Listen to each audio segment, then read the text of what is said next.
नकली बोले इला बोले गिट्टी लग जा इला बात सही से नहीं नीचे तो जखुना तक नहीं भेज तो कोई बोलहेल करो नहीं आप मी करो ध्यान तो झूठना हेल करो और बाद के वही लोग झूठे मैंने कहा अगर वाकई थे ना अपने अब्बा जान की औलाद हो तो कागज दिखाओ ना, उसके बाद कागज का पता कुछ नहीं इसको करवा दिया, इसकी तहकीक करनी चाहिए। दूसरा बड़ा मसला ये है कि हमने एक बड़ा काम किया कि यहाँ पर मेरे आने से पहले कहा जाता था कि बहुत कटकटिया नेता से मुसलमान क्या कौन बैठा हुआ है, यादव जी बैठे हुए हैं, क्या बताओ कोई आज नारायण यादव कोई ऐसा दिन है कि फोन हमको नहीं करता है।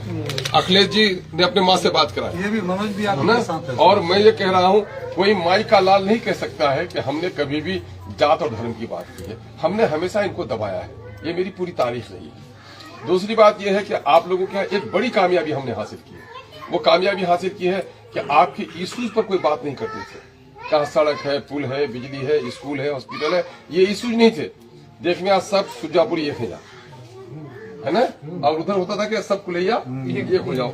जब इंसान तासुब में आ जाए, गांव की बात करने लगे, इंसाफ नहीं कर सकता। यही वजह है कि आपका बड़ा नुकसान हुआ, लेकिन अल्लाह का शुक्र है मैं जीता। तो आज अमोर की फिजा देखिएगा, लौटा में तो कम था लेकिन अमोर में हमेशा तनाव रहता था, कुलिया और सुजापुरी में। अल्लाह का शुक्र है सीरो शकर कर दिया हमने, आज सब लोग मिलकर बैठते हैं, सुजापुरी कुलिया का कोई नामो निशान नहीं है ना। हम सब अरे उम्मत के नाम पर एक हो जाओ ना, ये हम लोगों ने कराया है। जहां तक दर्जनों नई सड़कें बनी है, 61 नई सड़कों की तामीर हो रही है। हपनिया का जो हॉस्पिटल है 20 साल के बाद उसका ताला खुला है, और जो काम अभी 2 ब्लॉक का हमने कराया है, मेरे बुजुर्गों, ये तारीखी काम है।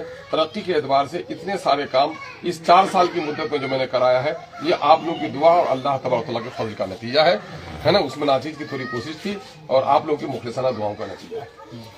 लेकिन उससे बड़ा एक काम है कि मैं लेजिस्लेटिव असेंबली का मेंबर हूं, वहां है कानून साजी का, और आप देखेंगे कि आपके विधायक ने जिस अंदाज से असेंबली में बात की है, वो आपकी शायद मैं समझता हूं एक नजीर है, बेमिसाल है कि इससे पहले अमर वैसा की नुमाइंदगी इस अंदाज से नहीं हो पाई। पूरे बिहार में चाहे मुसलमानों के साथ हो, दलितों के साथ जुल्म हो, चाहे दाढ़ी टोपी का मसला हो, चाहे गुलनाज का और सरोवर का मर्डर का मसला हो, या मदरसा अजीजिया जलाया जाए, या मुसलमानों को नौकरी से कम हो, या मुल्का मदारिस के मसाइल हो, या उर्दू की नौकरी हो, इन तमाम तर मुद्दों पर जितना पड़खड़ होकर अख्तरुल ईमान ने आवाज उठाई है, कोई दूसरा आवाज नहीं उठाया। मैं इसको आप लोग के इन्फॉर्मेशन के लिए और शुक्राने के तौर पर बोल रहा हूँ, कोई खुदनुमाई के तौर पर नहीं बोल रहा हूँ।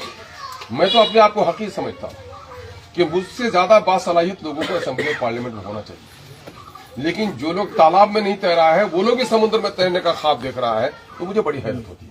मेरे भाइयों, वोट अमानत है अल्लाह की, इस अमानत